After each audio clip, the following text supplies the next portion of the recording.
Hello everyone, so welcome to my YouTube channel. और आज जैसे कि हम नया चैप्टर शुरू करने वाले हैं वो बैंकिंग स्टार्ट करने से पहले मैं आपसे पूछना चाहूँगा कि बैंक क्या होते हैं, क्या होती है बैंकिंग ये, ठीक है।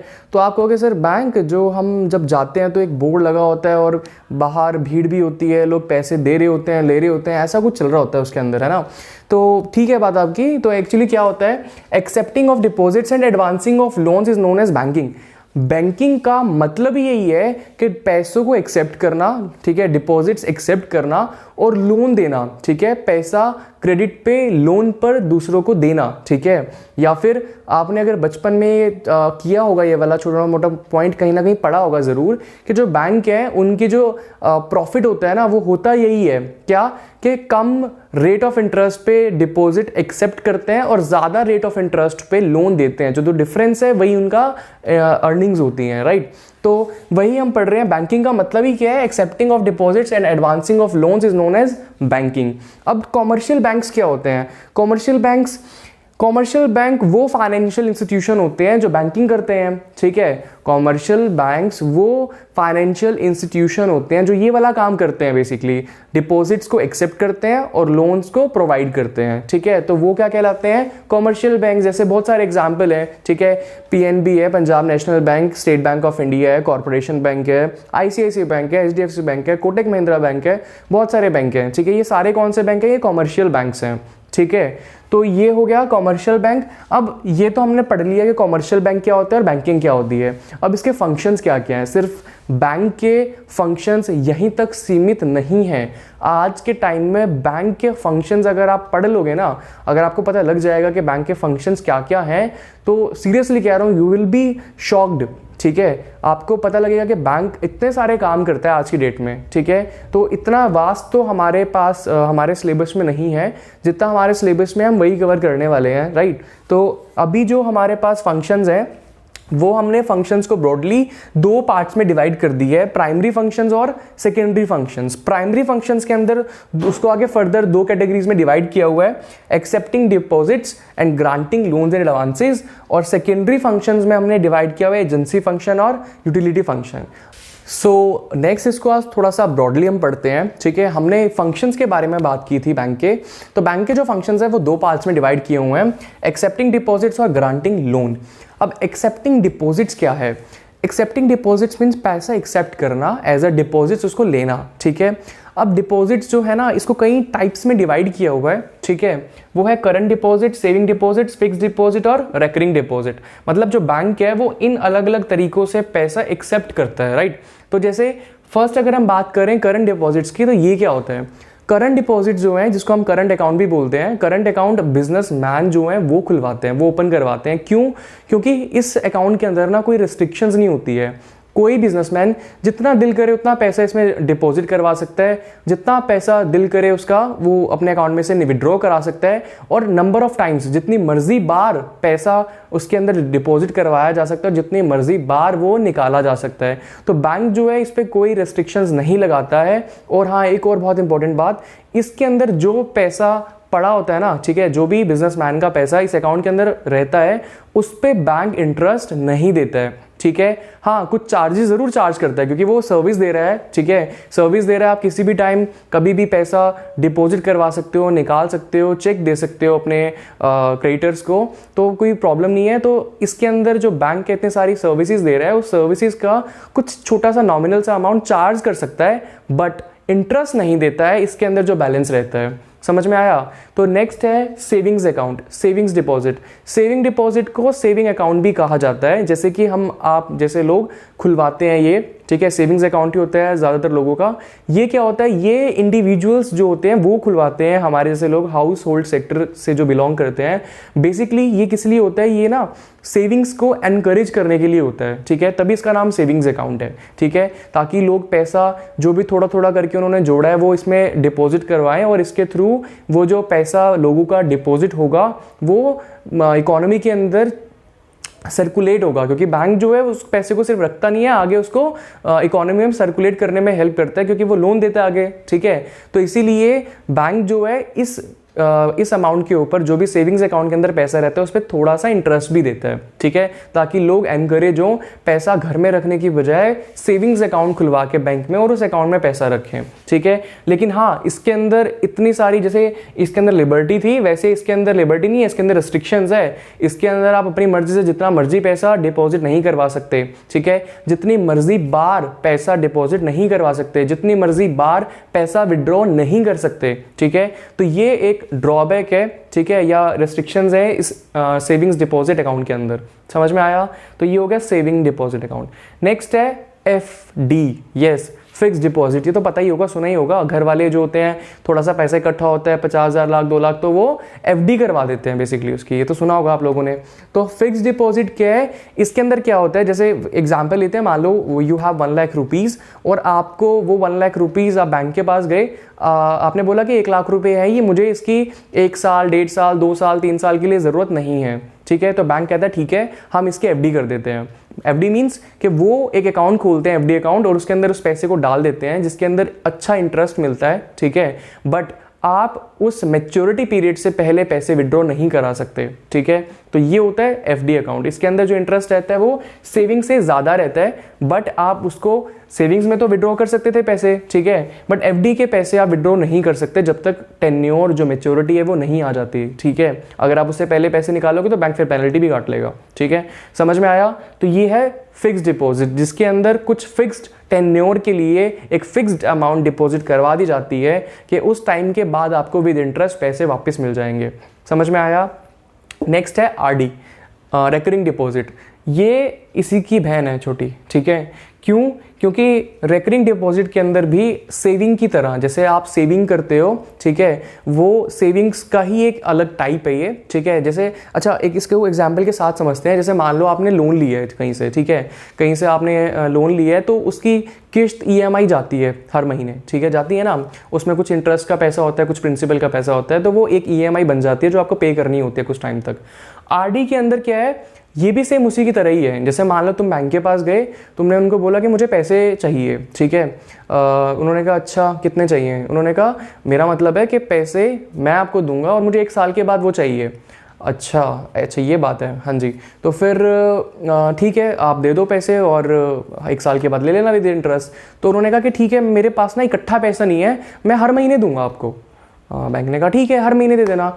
तो अब अगर आप बैंक को हर महीने कुछ पैसे दो, मान लो आपने 10,000 रुपीज़ बोला बैंक को कि मैं हर महीने 10,000 रुपये दूंगा, तो बैंक को तुमने हर महीने 10,000 रुपये दिए, ठीक है। 1 साल के बाद 1,20,000 प्लस जो हर महीने आपने 10,000 दिए उस पर इंटरेस्ट जुड़ता जाएगा। जैसे फर्स्ट मंथ आपने 10,000 दिए बैंक को, तो 10,000 के ऊपर इंटरेस्ट जुड़ जाएगा। फिर सेकंड मंथ आप 10,000 और दोगे तो फिर अब 20,000 के ऊपर इंटरेस्ट जुड़ेगा, ठीक है। फिर थर्ड मंथ आप 10,000 और दोगे तो 30,000 के ऊपर इंटरेस्ट लगेगा। इस तरीके से जब तक आपका जितना भी आपने फिक्स टाइम बोला है बैंक को, उस टाइम तक जब तक आप पैसे देते रहोगे वो पैसे इकट्ठे होते रहेंगे और उस पर इंटरेस्ट भी जुड़ता रहेगा। इस तरीके से वो जो टाइम पीरियड खत्म हो जाएगा जितने भी आपने बात की है, उसके बाद वो सारा पैसा आपको वापस मिल जाएगा विद इंटरेस्ट। तो ये है रेकरिंग डिपॉजिट। देखो ना, सेम वैसे जैसे एफडी है वैसे आरडी है, बस फर्क इतना है कि एफडी में हम एक फिक्स अमाउंट एक साथ इकट्ठा डाल देते हैं और आरडी में हम हर महीने पैसा थोड़ा थोड़ा करके डालते हैं, ठीक है। दोनों पे हमें इंटरेस्ट मिलता है अच्छा खासा। समझ में आया? तो ये कुछ अलग अलग तरीके हैं बैंक के पैसा एक्सेप्ट करने के, डिपॉजिट रखने के लिए। समझ में आया? तो ये डिपॉजिट्स जो है बैंक में हम करवा सकते हैं कोई भी, ठीक है। इसके लिए कोई ऐसा नहीं है कि कुछ आपके पास कुछ अलग कोई चीज़ होनी चाहिए या कुछ अलग पावर होनी चाहिए। ये चारों पॉइंट्स, ठीक है, हम सबके लिए हैं। हम कोई भी अकाउंट हमारा जो दिल करे हम खुलवा सकते हैं। समझ में आया? अगर आप बिजनेस कर रहे हो तो आप करंट अकाउंट खुलवा सकते हो, कोई मना नहीं है, ठीक है। नेक्स्ट है ग्रांटिंग लोन्स। अब यहाँ तो बैंक ने ले लिया पैसा, ठीक है, यहाँ तो बैंक ने ले लिया पैसा। अब बैंक क्या करेगा, उसको देगा लोन के रूप में, ठीक है। अब लोन के जैसे डिपॉजिट एक्सेप्ट करने के डिफरेंट टाइप्स हैं, उसी तरीके से लोन के भी डिफरेंट टाइप्स हैं, ठीक है। Number 1 cash credit. ये क्या होता है, इसको एक एग्जाम्पल के साथ समझना, ठीक है। अच्छा, इससे पहले ना मैं तुम्हें टर्म लोन करवाता हूँ तो थोड़ा अच्छे समझ में आएगा टर्म लोन के बाद अगर हम कैश क्रेडिट करेंगे तो टर्म लोन में क्या होता है, term loan is very simple. जैसे हम लोन लेते हैं बैंक से, ठीक है, हमने बोला बैंक को जाके हमें 10 लाख का लोन चाहिए, बैंक ने कहा लो, हम तो लोन देने के लिए बैठे हैं, लो वेरी गुड। तो बैंक ने कहा ठीक है, आप मुझे कुछ सिक्योरिटी के तौर पे दे दो। तो तुमने बोला ठीक है, मेरे पास एक घर पड़ा है 40 लाख रुपए का, तो आप वो ले लो। बैंक ने कहा बहुत बढ़िया, 40 लाख का घर है, 10 लाख आपको देने हैं, मैं दे देता हूँ, कोई प्रॉब्लम नहीं है। तो आपने वो 40 लाख का घर गिरवी रखा, मोर्टगेज किया, ठीक है, और बैंक से 10 लाख रुपए ले लिए, ठीक है। अब बैंक क्या पूछेगा आपसे नेक्स्ट क्वेश्चन कि ये 10 लाख रुपए कितने टाइम पीरियड में आप वापस करोगे। तो आप बोलोगे मुझे 5 साल के लिए चाहिए 10 लाख रुपए। तो बैंक क्या करेगा, उसके अंदर जो भी उसने इंटरेस्ट चार्ज करना है वो इंटरेस्ट उस अमाउंट पे जोड़ेगा और उसकी इंस्टॉलमेंट बना देगा, ठीक है। वो जो भी आपने बैंक से बोरो किया है अमाउंट, मान लो 10 लाख रुपए हमने एग्जांपल लिया था, 10 लाख रुपए आपने बैंक से बोरो किए, उसके ऊपर बैंक इंटरेस्ट जोड़ेगा और उसकी ईएमआईज बना देगा जो आपको हर महीने पे करनी है। हर महीने आप पे करते जाओगे तो आपका लोन जो है वो धीरे धीरे उतरता जाएगा, ठीक है। 5 साल आपने बैंक को बोला है तो 5 साल में जैसे उतर जाएगा। ये 5 साल फिक्स नहीं है, कुछ भी हो सकता है, 2 साल, 4 साल, 10 साल, 15 साल, 20 साल, 25 साल, कुछ भी हो सकता है, ठीक है। टर्म लोन इसको इसलिए बोलते हैं क्योंकि ये टर्म मतलब कि पीरियड के लिए, एक टाइम के लिए होता है, ठीक है।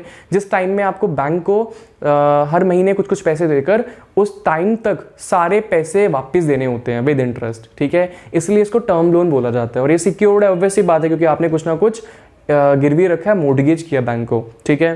तो ये तो हो गया टर्म लोन।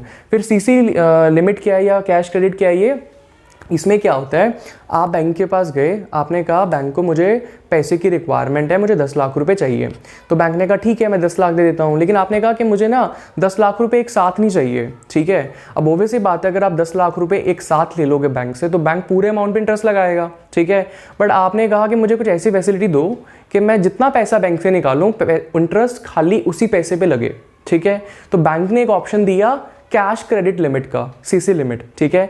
इसमें क्या होता है, आप बैंक के पास गए, आपने कहा 40 लाख का घर है, ये रखो गिरवी सिक्योरिटी और मुझे 10 लाख रुपए की कैश क्रेडिट लिमिट दे दो।